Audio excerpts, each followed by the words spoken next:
గంభీరమైన ఆరోపణలు చేసింది ఎన్ఫోర్స్మెంట్ డైరెక్టరేట్ ఈడీ. ఏమని చెప్పిందంటే tainted babus in PDS scam contacted Chhattisgarh high court judge. But ఇలా వ్యవస్థనే కొందరు ఇట్లాంటి కథలు పడితే ఇక నమ్మకం ఎవరి మీద ఉంటుంది మనలాంటి సామాన్యులకు అనేది ఒక పెద్ద ప్రశ్న. ఈడీ ఇంకేం చెప్తుంది అంటే 2 senior Chhattisgarh bureaucrats Anil Kumar Tuteja and Alok Shukla were in touch with the High Court judge with the brokerage of AG Satish Chandra Verma along with the 2 Chhattisgarh bureaucrats Anil Kumar Tuteja and Alok Shukla ఈ complete సినారియోకి ఈ స్కామ్లో involve అయి ఉన్నారు. High court తీర్పు, judge గారు మాట్లాడిన మాటలు సనాతన ధర్మం ఫాలో అయ్యే ప్రతి ఒక్క హిందువుకు బాధాకరం. సద్గురు వేరే మహిళలు మాత్రము పెళ్ళిళ్ళు చేసుకోకుండా పెటాకులు చేసుకోకుండా ఈషా ఫౌండేషన్లో కలుపుతున్నాడు, కానీ ఆయన కూతురికి మాత్రం పెళ్లి చేసిండు. ఎట్లా మాట్లాడగలుగుతారు? వన్ ఆఫ్ ది అత్యంత గౌరవం ఇచ్చే ఆ ఇన్స్టిట్యూట్ని నేను అడుగుతున్నా, కాన్స్టిట్యూషన్ ఆర్టికల్ ప్రకారము రాజ్యాంగ ప్రకారము మీరు నా పర్సనల్ లైఫ్లో కమెంట్ చేస్తారు. What is the prayer and what is the judgement? మీకు ఇమ్యూనిటీ ఉన్నది కదా అని చెప్పి మీరు ఇష్టం వచ్చినట్టు మాట్లాడితే ఎట్లా? ఇప్పుడు వాళ్ళు మేజర్లు, వాళ్ళని పిలిచిన అడిగేది ఉండే, మీ సమ్మతంతో వచ్చిర్రా లేక ఆయన ఫోర్స్ చేసిండా? సుప్రీంకోర్టు అదే అడిగింది కదా. సుప్రీంకోర్టు వాళ్ళని పిలిచి అడిగింది, మీరు నిజంగానే మీ ఇష్టంతో పోయినరా లేకపోతే మేము మా ఇష్టంతోనే పోయినాం మై లార్డ్ అని చెప్పారు. సుప్రీంకోర్టు కొట్టేసింది హైకోర్టు చెప్పింది. నా బాధ అంతా ఏంటంటే ఈ హైకోర్టు ఇచ్చిన తీర్పును ప్రకారం పట్టుకొని 1500 మంది పోలీసు వాళ్ళని రేడ్ చేసి పంపిర్రా తమిళనాడులో.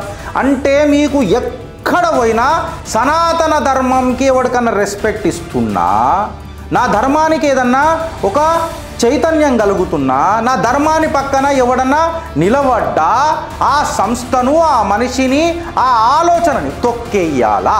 ఈ గంభీరమైన ఆలోచన మీరు తీసుకోవాలి. I don't care about the consequences today.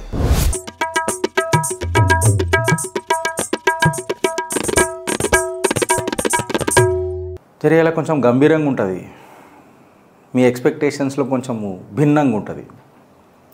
ఎందుకుంటుంది అని అంటే కంటెంట్ అట్లాంటిది, సబ్జెక్ట్ అట్లాంటిది.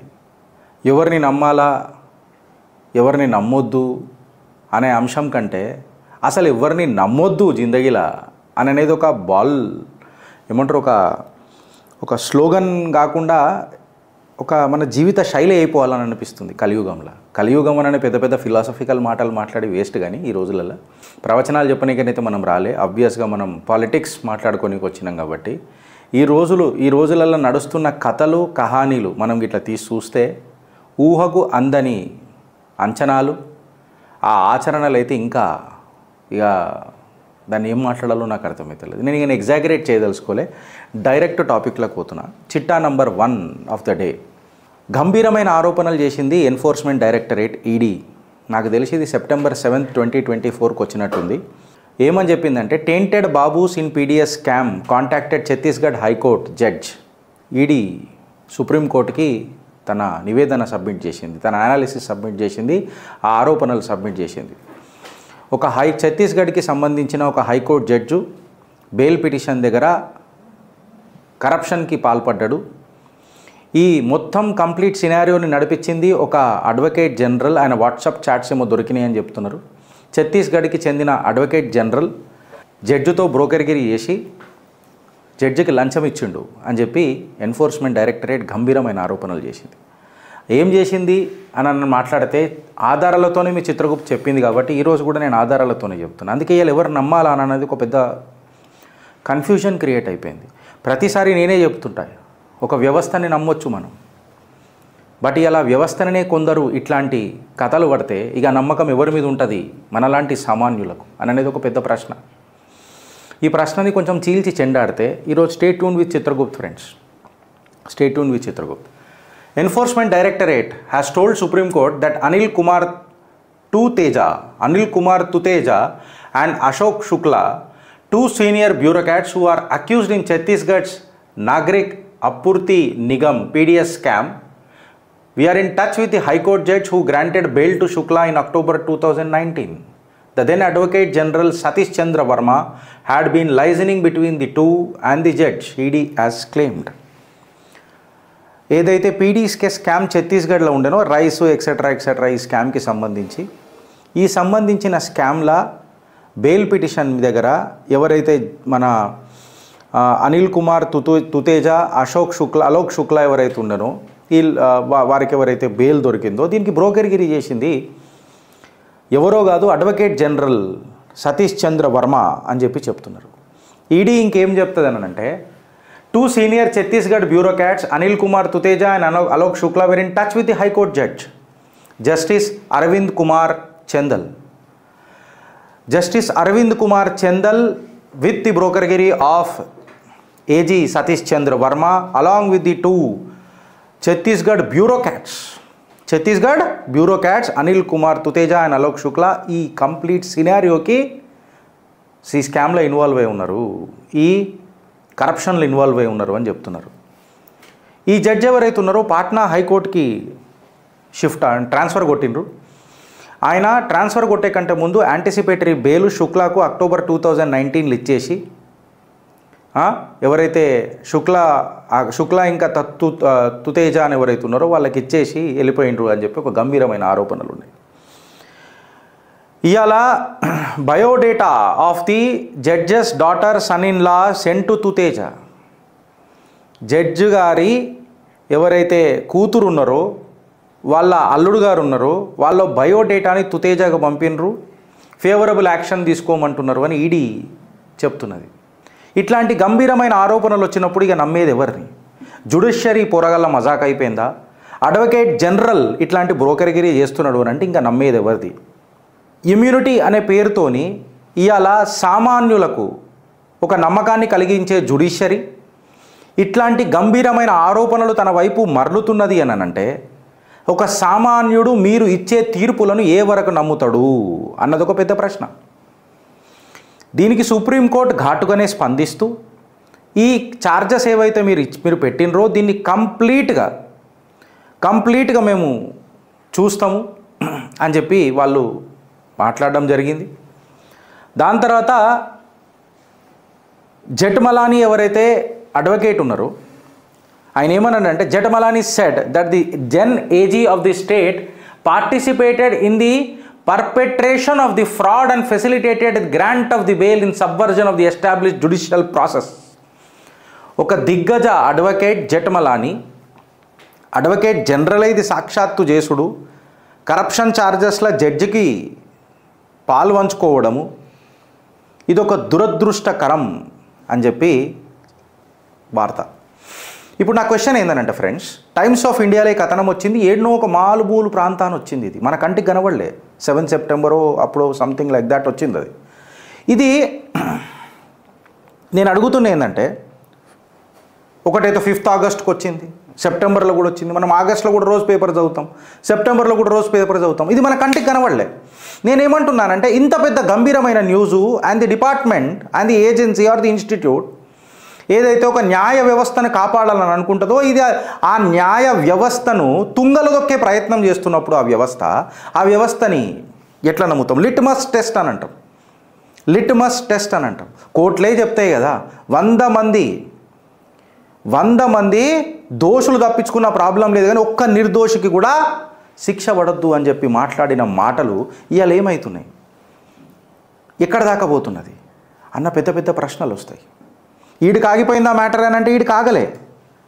నా సనాతన ధర్మాన్ని క్వశ్చన్ చేసినప్పుడు తమిళనాడు హైకోర్టు సద్గురు గారు ఈషా ఫౌండేషన్కి సంబంధించి ఈ కేసు హైకోర్టు తీర్పు జడ్జి గారు మాట్లాడిన మాటలు సనాతన ధర్మం ఫాలో అయ్యే ప్రతి ఒక్క హిందువుకు బాధాకరం. ఇది ముద్ద నేను నిన్ననే తీసుకుందామని అనుకున్నా. కాకపోతే నా న్యాయ వ్యవస్థ మీద నాకు నమ్మకం ఉండే సుప్రీంకోర్టు ఏం తీర్పిస్తుంది అని చెప్పి నేను ఆగిన. వ్యూస్ కోసం మీ చిత్రగుప్తు మాట్లాడది ఫ్రెండ్స్, కేవలం అబ్సల్యూట్ నిజాలు మీకు చెప్పడానికి ప్రయత్నం చేస్తుంది. సో ఇప్పుడు ఈ కేసు అయితే ఎవరైతే వేసినరో వాళ్ళు అలా తల్లిదండ్రులు వేసారు, ఆ మహిళలు కూడా వేయలేదు. వీళ్ళు 39 నుంచి 40 సంవత్సరాల మహిళలు. వీళ్ళ తల్లిదండ్రులు వచ్చి నా పిల్లలు పెళ్లి చేసుకుంటలేరు, దానికి సద్గురు కారణము, సద్గురు ఆశ్రమంలో వాళ్ళు శరణు తీసుకోవాలని వస్తున్నారు, ఇగో ఇది ప్రాబ్లము, ఇది వీళ్ళొల్లి అని చెప్పి మాట్లాడతారు. కోర్టుకు ఎవరైతే న్యాయమూర్తులు ఉన్నారో వాళ్ళకి ఇంకిత జ్ఞానం అనేది ఒకటి ఉండాలి. వీళ్ళు మేజర్లు, వాళ్ళని పిలిపించి మాట్లాడాలా. అట్లా మాట్లాడకుండా సద్గురు గారి కూతురు పైన ఆర్ సద్గురు గారి కుటుంబం పైన పర్సనల్ కమెంట్స్ చేసుడు అనేది ఎంతవరకు న్యాయ వ్యవస్థకు సబబు? మీ కుటుంబ సభ్యులను మాట్లాడుడు మీకు మీరు యాక్సెప్ట్ చేస్తారా? మీరు ఇచ్చే జడ్జిమెంట్లకు మీకు అథారిటీ ఉంటుంది, మీరు మాట్లాడే జడ్జిమెంట్లకు నమ్మకం ఉంటుందొచ్చు ప్రజలకు. కాకపోతే మీరు జడ్జులు కదా అని చెప్పి వేరే వాళ్ళ జీవితాలలో పర్సనల్ లైఫ్లలోకి వచ్చి కమెంట్ చేయడం అనేది మీ అథారిటీని దుర్వినియోగం చేసుకున్నాడు అవుతుంది. ఇది దేశ ప్రజలకు దురదృష్టకరం అవుతుంది. నేను మాట్లాడింది తప్ప. వాళ్ళు ఏమన్నారంటే సద్గురు వేరే మహిళలు మాత్రము పెళ్ళిళ్ళు చేసుకోకుండా పెటాకులు చేసుకోకుండా ఈషా ఫౌండేషన్లో కలుపుతున్నాడు, కానీ ఆయన కూతురికి మాత్రం పెళ్లి చేసిండు. ఎట్లా మాట్లాడగలుగుతారు? ఏ హక్కుతోనే మాట్లాడగలుగుతారు? By under which article of the constitution? I'm asking the respected institution of this world, I mean the country.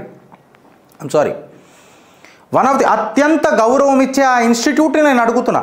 Article a constitution article ప్రకారము, ఏ రాజ్యాంగ ప్రకారము మీరు నా పర్సనల్ లైఫ్లో కమెంట్ చేస్తారు? What is the prayer and what is the judgement? అడిగిన prayer ఏంది, మీరు ఇస్తున్న జడ్జిమెంట్లు ఏంది అన్నది అలా అడుగుతారు ప్రశ్నలు. మీకు ఇమ్యూనిటీ ఉన్నది కదా అని చెప్పి మీరు ఇష్టం వచ్చినట్టు మాట్లాడితే ఎట్లా? ఇప్పుడు వాళ్ళు మేజర్లు, వాళ్ళని పిలిచి నువ్వు అడిగేది ఉండే, మీ సమ్మతంతో వచ్చిర్రా లేక ఆయన ఫోర్స్ చేసిండా? సుప్రీంకోర్టు అదే అడిగింది కదా. సుప్రీంకోర్టు వాళ్ళని పిలిచి అడిగింది, మీరు నిజంగానే మీ ఇష్టంతో పోయినరా లేకపోతే మేము మా ఇష్టంతోనే పోయినాం మై లార్డ్ అని చెప్పిండ్రు. సుప్రీంకోర్టు కొట్టేసింది, హైకోర్టు చెప్పింది. నా బాధ అంతా ఏంటంటే ఈ హైకోర్టు ఇచ్చిన తీర్పును ప్రకారం పట్టుకొని 1500 మంది పోలీసు వాళ్ళని రేడ్ చేసి పంపిర్రా తమిళనాడులో. అంటే మీకు ఎక్కడ పోయినా సనాతన ధర్మంకి ఎవరికన్నా రెస్పెక్ట్ ఇస్తున్నా, నా ధర్మానికి ఏదన్నా ఒక చైతన్యం కలుగుతున్నా, నా ధర్మాన్ని పక్కన ఎవడన్నా నిలబడ్డా ఆ సంస్థను, ఆ మనిషిని, ఆ ఆలోచనని తొక్కేయాలా?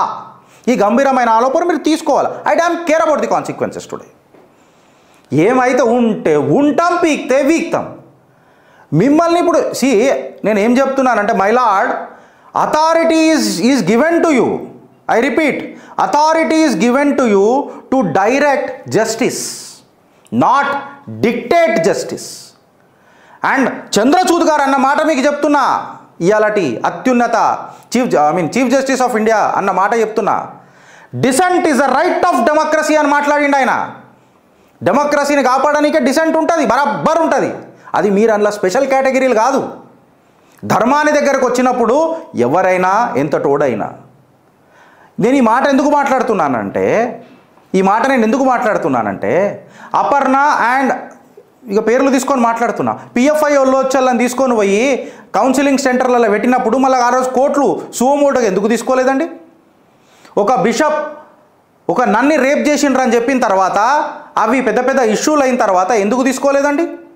సుజేన్ మాథ్యూ తీసుకోండి, లేకపోతే ఆ మరియానే తీసుకోండి. వీళ్ళందరిపైన అత్యాచారాలు జరుగుతున్నప్పుడు చర్చల మీద యాక్షన్లు ఎందుకు కాలేదనండి? కామకోటి పీఠాధిపతులు కంచి కామకోటి పీఠాధిపతులను దీపావళి రోజు తన ఆచారాల బద్ధంగా పూజ చేసుకుంటున్నప్పుడు తప్పుడు ఆరోపణలు పెట్టి అరెస్టు చేసినప్పుడు ఆ ఆరోపణలు తప్పని తెలిసినప్పుడు కాంగ్రెస్ ప్రభుత్వం మీద, సోనియా గాంధీ మీద యాక్షన్ ఎందుకు తీసుకోలే ఈ కోర్టులు? నా ఆస్థాని అవమానం చేస్తూనే ఉన్నారు, నేను అది యాక్సెప్ట్ చేస్తూనే ఉన్నా. And you call it as an immunity my lord. I'm really sorry. And if you say that this is a contempt, and I'm really sorry, I'm happy to face the contempt. If dissent is the right of democracy and if this is only a lip service, my lords, it is very difficult to digest, my lord. It is the only hope, and hope is our strategy of a common man. Hope అనేది ఒక strategy my lord. అట్లాంటి హోప్నే మీరు నోపు చేసి పడేస్తున్నారండి. జలకట్టు విషయంలో మా దాంట్లో దూరుతారు. శబరిమలలో నా సాక్షాత్తు నా అయ్యప్పుడు మణికంఠుడు చెప్పిండు, నాకు కన్యలు, నాకు స్త్రీలు నేను దర్శనం ఇయ్యా. You are outraging his modesty by allowing women into this temple. అదే 5 సార్లు నమాజు ఖురాన్లో రాసి ఉన్నది మాట్లాడతారు. అదే తలాక్ మా షరియాల గిట్లనే కాంట్రాక్ట్ ఉంటుందని అంటే అది యాక్సెప్టెడ్. మేము ఔరత్ అని పిలుస్తాం మహిళను, అది యాక్సెప్టెడ్. మహిళలు బుర్కలు వేసుకునే తిరగాలి, అది accepted because sharia permits that. But నాకు ఈ రిస్ట్రిక్షన్స్ ఎందుకు మై లార్డ్? ఈ ప్రశ్నలకు సమాధానం ఎవరు చెప్తారు? నా స్వేచ్ఛ ఇవాళ కట్టడం ఎందుకు అవుతుంది మై లార్డ్? నా ఆశా జ్యోతి మీరు, నా నమ్మకం మీరే ఇవాళ నా ధర్మానికి విరుద్ధంగా నిలబడితే ఎట్లా అని ప్రతి ధర్మంగా ఉన్న హిందువు అడుగుతాడు. జడ్జెస్ కూడా నుపూర్ శర్మని కౌన్సిలింగ్ ఇచ్చారు. నీ వల్ల ఇది ప్రాబ్లం అవుతుందని. మళ్ళీ శివుడిని అవమానించినందుకే కదా నుపూర్ శర్మ మాట్లాడేది. అసలు అప్పుడు తస్లీమా రెహమాన్ గారిని ఎందుకు మాట్లాడలే? అన్న ఎందుకు కౌన్సిలింగ్ చేయలే? భయపడ్డారా? అడిగేటోడు లేడా? మీరు మాట్లాడితే మీకు ఇమ్యూనిటీయా, మీకు అథారిటీయా? సామాన్యుడికి అథారిటీ ఉండదా? We respect that authority, but if you are misusing your authority, who will be held responsible, sir? And who is ఎవరికి జవాబారి? ఎవరు జవాబారి? ఈ ప్రశ్నలకు సమాధానం ఎవడు చెప్తాడు? నేషనల్ క్రైసిస్ అయిందా అని అంటుండ్రు. పుసుక్కున నేను ఒక మాట అంటా, ఒక రిమార్క్ చేస్తా చండాలంగా, యాక్సెప్ట్ అవుతుందా నీకు? ఆ గిరీష్ నువ్వు అట్లా కంపేర్ బరాబర్ చేస్తా నేను కంపేర్. నా నమ్మకాన్ని దగ్గరకు వచ్చినప్పుడు వాడెవడో సర్తంచే జుదానంటే మీకు నడుస్తుంది దేశంలో. ఈ అడ్డమైన వాళ్ళు వచ్చి జంగిలోళ్ళు వచ్చి ఇష్టం వచ్చినట్టు మాట్లాడుతాడే నడుస్తుందా? నా నమ్మకాన్ని ఎవడు పడతాడు? లెఫ్ట్ రైట్ సెంటర్లో చేస్తాడా? అసదుద్దీన్ ఓవైసీ సుప్రీంకోర్టు తీర్పుని తుంగలో దొక్కుతాడు. రామ మందిరం కేసులో అబ్సల్యూట్గా అత్యున్నత న్యాయస్థానం ఇచ్చిన జడ్జిమెంట్ ప్రకారము దీన్ని మేము ఒక ల్యాండ్ డిస్ప్యూట్ లెక్కనే ట్రీట్ చేస్తున్నాము, దాన్ని బట్టే మేము తీర్పునిస్తామని చెప్పి క్లారిటీకి ఇచ్చి ఒక ల్యాండ్ మార్క్ జడ్జిమెంట్ భారతదేశంలో ఇస్తే దాన్ని అసదుద్దీన్ ఓవైసీ తుంగలో దొక్కుతాడు. ఇది దురదృష్టకరము ఈ జడ్జిమెంట్ అని మాట్లాడతాడు. అప్పుడు కంటెంప్ట్ రాదు. అదే నా పార్లమెంటేరియను మాధవనేని రఘునందన్ రావు ఒక చిన్న కమెంట్ చేయగానే కంటెంప్ట్ అయిపోయింది మై లార్డ్. సుప్రీంకోర్టు జడ్జిలని కమెంట్ చేస్తాడు అసదుద్దీన్ ఓవైసీ, మళ్ళా మందిరం కడతాము అని చెప్పి కొంతమంది స్టేట్మెంట్లు ఇస్తారు, వాళ్లకు కంటెంప్ట్ ఉండదు. లేకపోతే కాషాయకాండ వేసుకున్న మా రఘునందన్ రావుకి కంటెంప్ట్ ఎందుకు అయింది? I'm not going in to the details, but I'm comparing my lord. నేను ఒక సామాన్యుడు, నా నేను క్వశ్చన్ చేస్తా. నా జల్లికట్టు విషయంలో అరే బాంబే హైకోర్టు అయితే కృష్ణ జన్మాష్టమి రోజు మనం ముట్టి కొట్టడానికి పైకి ఎక్కితే దాని హైట్ ఎంత ఉంది, అలా పిల్లలు ఎవరు ఆట, కృష్ణ జన్మాష్టమి ఆట. రేపు గణేశుడిని తీసుకోబోతుంటే ట్రాన్స్లో నా పిల్ల కూడా ఆడుతుంది, అలా 18 సంవత్సరాల వయసు ఉండాలా? అది మీదికి ఎక్కుతారు, ఏమవుతుంది? That is as play, sport. Respective precautions would be taken. మళ్ళా వాళ్ళదొక పండుగ ఉంటుంది, చాకులతో కోసుకుంటారు. వాళ్ళదొక పండుగ ఉంటుంది, అది చేసుకుంటారు. కొన్ని మతాలల్లో ప్రసాదాలు బీర్లు బ్రెడ్లు దానికి తీపిస్తారు. మళ్ళీ అక్కడ 18 years అనేది రాదు. మన దగ్గరనే ఆ ఫ్లెక్సిబిలిటీ ఇచ్చి కూర్చున్నాం కదా. My lord, the nation is asking you today, you were my only hope. ఇవాళ అడ్వకేట్ జనరలే బ్రోకర్ అయిందంటే నేను ఎడబెట్టుకోవాలి తలకాయ. ఇవాళ ఇది ఒక్కటి కేసు బయటపడ్డది, దేశంలో ఎన్నైతున్నాయని అనేది ఎట్లా మై లార్డ్ అని ఇలా ప్రశ్నిస్తారు. కేరళలో ట్విట్టర్ తీసుకొని చూస్తే కేరళలో July 15th, 2016 అబ్స్ట్రాక్ట్ డేటా చెప్తున్నా, సుమారు 6,000 మంది ఇస్లాంకి కన్వర్ట్ అయిపోతున్నారు. ఇది నేను మాట్లాడు కాదు. The Catholic church in Kerala has identified a new threat to its female flock, love jihad. In an article, Love Religious Terrorism, Parents Be Aware in the October issue of Jagrata, a community newsletter of the Church Commission of the Social Harmony and the Vigilance warns Catholic parents that their daughters are being wooed by the Muslim men whose real intention is to convert them into Islam. మతానికి స్వేచ్ఛ, నీ ఇష్టం వచ్చిన మతాన్ని నువ్వు పూజించుకో, ప్రేమించుకో, వాడుకో, స్వేచ్ఛనిచ్చింది. కాకపోతే నువ్వు నా మతంలోకి రా అని గుంజుకొని వచ్చే అధికారం ఎవరికి ఇచ్చింది? ఆ అధికారాన్ని సువోమోటోగా మీరు ఎందుకు తీసుకొని తొక్కి పడేయారు? దీనికి ఎవరు మాట్లాడతారు? ఇది ఈడికి ఆగిపోతుంది అని అంటే ఈడికి ఆగిపోదు. గంభీరమైన ఆరోపణలు అలా చేస్తున్నా నేను ఇవాళ. ఇప్పుడు లడ్డు వివాదంలో కూడా ఒక జడ్జు జగన్ గారి కేసులను కొట్లాడినరు అని మన అందరికీ తెలుసు. జస్టిస్ విశ్వనాథ్ ఆయన అదే జడ్జి ఒక మాట ఏం చెప్పేది ఉండే, నాట్ బిఫోర్ మీ, నేను జగన్కి కేసులు కొట్లాడినా. సో మీరు అప్పుడు లాయర్ ఉండే, ఇవాళ మీరు జడ్జి ఉన్నారు. మీరు జడ్జి ఉన్నప్పుడు మీ హుందాతనం ఎట్లుంచుకోవాలి my lord? Not before me. దాని మీద రాజకీయాలు ఎందుకు సార్? నా నమ్మకం మీద ఎందుకు సార్? ఇది కంటెంప్ట్ ఎట్లయితుంది మై లార్డ్? ఏ రకంగా అవుతుంది సార్? వాడేమో సుప్రీంకోర్టు ఇచ్చిన జడ్జిమెంట్ని తుంగలో దొక్కుతాడు, నేనేమో మిమ్మల్ని ఆదరిస్తూ ఉంటా. నా మీద ఆదరించేటోడికి మీ అధికార దుర్వినియోగం నాపేదనా? Your authorities on me my lord. ఎట్లా? Dissent is a right of democracy and I'm using it. Today ఒక సామాన్యుడు వ్యతిరేకిస్తున్నాడు అంటే ఎందుకు my lord? 5 crore cases pending ఉన్నాయి. దాని మీద మన చర్చ ఏం లేదు. రాత్రి 12 గంటలకు 2 గంటలకు మనము తీవ్రవాదుల కోసం దర్వాజాలు తెరుస్తాం. సామాన్యుడి కేసులు 62,000 కేసులు 30 సంవత్సరాల మీద పెండింగ్ ఉన్నాయి. 62,000 కేసులు 30 సంవత్సరాల ఏజింగ్లు ఉన్నాయి. అంటే 30 సంవత్సరాలు అవుతుంది ఇప్పటిదాకా దాని మీద లొల్లి లేకపోయి. సుమారు 90 మిలియన్ సామాన్య ప్రజలు భారతదేశంలో తీర్పుల కోసం ఎదురు చూస్తున్నారు.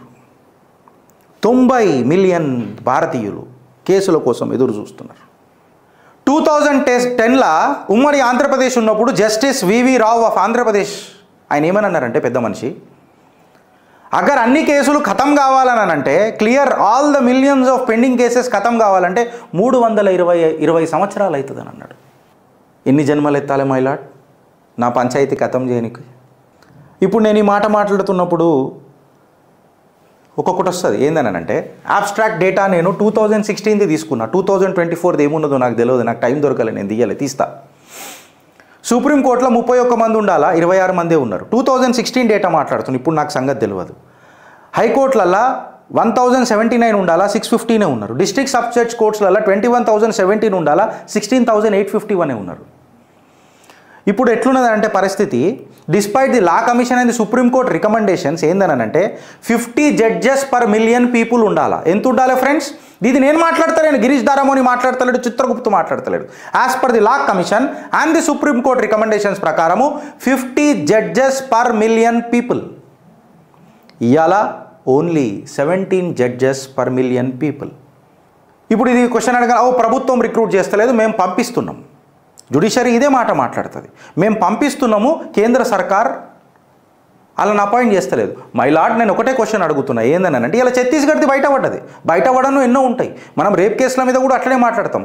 ఎఫ్ఐఆర్ లాడ్జ్ అయిన ఎన్ని కానీ కానిపోనివన్నీ అని చెప్పి పెద్ద పెద్ద విశ్లేషకారులు మాట్లాడతారు కదా, అదే మనకందరికి వర్తిస్తుంది.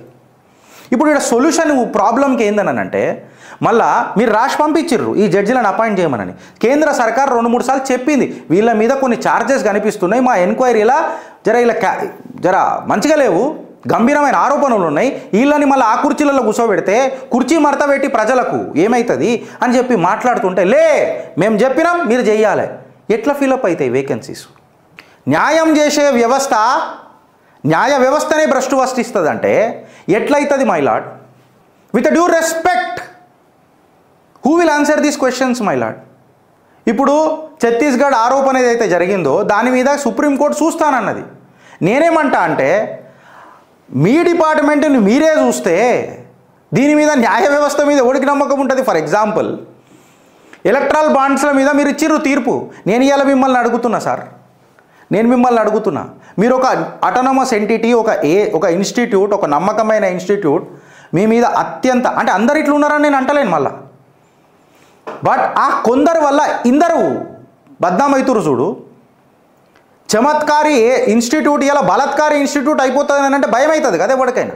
నేను నా బాధ కదే, మొన్నటి దాకా నా నమ్మకం పెట్టుకున్నోని ఇలా నాకు భయం అవుతున్నది. అడ్వకేట్ జనరల్ బ్రోకర్గిరి చేస్తాడా? ఇంత దారుణమా? ఇంత దరిద్రం దండయాత్ర చేస్తుడా? ఇక ఈ వేకెన్సీల కాడికి వస్తే మీరు జడ్జిలని 6 రెట్లు పెంచినా మీరు పెంచే లోపల 12 రెట్ల కేసులు పెరిగిపోతాయి. ఎందుకు మైలాడ్? కింద ఉన్నోడు పనిచేయడు, బ్యూరోక్రాట్ పనిచేయడు. ఇగో ఈ బ్యూరోక్రాట్లే బెయిల్ కోసము బిడ్డని కొడుకుని పట్టుకున్నారు ఆ ఛత్తీస్గఢ్ కేసులో. బ్రోకర్గిరి అడ్వకేట్ జనరల్ చేసిండు. ఈ బ్యూరోక్రాట్లు గో టు కోర్ట్ ఏడికేనవుతుంది. నీకు ఏదైనా ప్రాబ్లం ఉంటే నువ్వు సుప్రీంకోర్టుకు, లోవర్ కోర్టులో ప్రాబ్లం అయింది వచ్చరా, హైకోర్టులో ఓరా గిరీష్, లేదా సుప్రీంకోర్టులో ఓ. లోవర్ కోర్టు అడ్వకేట్ని పెట్టుకోనికనే పైసలు చినిగిపోతున్నాయి, హైకోర్టు కోనికనే పైసలు చినిగిపోతున్నాయి. మళ్ళా నేను సుప్రీంకోర్టుకు పోవాలనంటే నా ఆస్తులు ఎడగరగా పెట్టుకోవాలి అని సామాన్యుడు మాట్లాడిన మాటకు, అరే నా దగ్గర అన్ని డాక్యుమెంట్లు ఉండే, ఆడెవడో వస్తాడు నా రిజిస్ట్రేషన్ క్యాన్సిల్ చేస్తాడు, ఈడొస్తాడు నా రిజిస్ట్రేషన్ క్యాన్సిల్ చేస్తాడు, నువ్వు కోర్టుకు పోదా, మళ్ళీ కోర్టు ఫీజు కట్టాలి కదా, ఈడ కడతాడో లాయర్ ఫీజులు ఈడ కడతాడు. కట్టిన తర్వాత 62,000 కేసులు 30 సంవత్సరాల నుంచి పెండింగ్ ఉన్నాయంటే, కట్టిన పైసా, చేసిన అప్పు, కడుతున్న మిత్తి సామాన్యుడికి ఎట్లా? ఇవాళ సామాన్యుడు ఒక ప్రశ్న అడుగుతున్నాడు, ఎలక్ట్రల్ పార్టీల ఎవడైనా క్యాండిడేట్ పోటీ చేస్తాడంటే మాత్రం ఖచ్చితంగా ఆయన అది అఫిడేవిట్ తీసుకుంటారు, ఎన్నెన్ని ఆస్తులు ఉన్నాయని మాట్లాడతాము, ఈ సంవత్సరం ఇంత ఉండే ఆస్తులు, నెక్స్ట్ టైం ఎలక్షన్ కొట్లాడితే ఎంత ఆస్తులని, ఇవన్నీ డీటెయిల్స్ ఉంటాయి. మళ్ళా జడ్జిల ఆస్తులు ఎందుకు పబ్లిక్ డొమైన్లో పెట్టాం సార్? మీ పిల్లలు బయట చదువుతారు, బయటకేని వచ్చి ఇండియాలో జడ్జిలు అవుతారు, ఈ పబ్లిక్ డొమైన్లోకి ఎందుకు రావు సార్? ఎందుకు అంత సీక్రెసీ సార్? ఈ ట్రాన్స్పరెన్సీ ఎందుకు బంద్ చేస్తాం సార్? ఏమవుతుంది సార్? అందరి చరిత్ర మీ ముంగట ఇప్పాలా, కానీ మీ చరిత్ర వేరేల ముంగట ఎందుకు ఇప్పారు సార్? భారతదేశానికి యాజ్ పర్ 2016 డేటా ప్రకారము 70,000 జడ్జులు కావాలట పాత పంచాయతీలన్నీ క్లియర్ చేయనికే. So my question to the judiciary is today that the authority ఏదైతున్నదో is authority to direct the justice or your authority is to dictate justice? Is there any sort of an autonomous body which reviews the every case that has been delivered? ఎందుకంటే అసదుద్దీన్ ఓవైసీ మాట్లాడుతున్నాడు కదా, మాకు ఇష్టం, మాకు supreme court appeal పోయినాక కూడా, supreme court అత్యున్నత ధర్మస్థానం న్యాయ వ్యవస్థ ఇచ్చినాక కూడా, బెంచ్ల జడ్జిలు ఇచ్చినాక కూడా ఈ క్వశ్చన్లు వస్తున్నాయి కదా మన దగ్గరికి. మళ్ళీ ట్రాన్స్పరెంట్ చేద్దాం ఇలాంటి వాళ్ళ మీద యాక్షన్లు మీరు తీసుకోరు కదా. అదే ఇప్పుడు నా మీద ఉంటుంది యాక్షన్, ఖచ్చితంగా దీని మీద ఉంటుంది. నేనేమి చెప్తున్నా, జనాల మధ్యలోకి పోతున్నా. నేను అడిగిన ప్రశ్నలు తప్పైతే నన్ను ఉతికారేయండి. నేను ఒక సామాన్యుడు గలమై మాట్లాడుతున్నా, ఒక ఓటర్ బలగమై మాట్లాడుతున్నా, మీలో ఒకడినై మాట్లాడుతున్నా, మీతో మమేకమై మాట్లాడుతున్నా. మేము మాట్లాడింది ఏదైనా తప్పైతే మాతో మాట్లాడుండ్రి, మేము చేసింది కరెక్ట్ అయితే కామెంట్ రూపంలో చెప్పుర్రి friends. Yes Girish, you are right, నువ్వు చెప్పింది కరెక్ట్ గిరీష్ అనండి. భారత్ మాతాకి జై.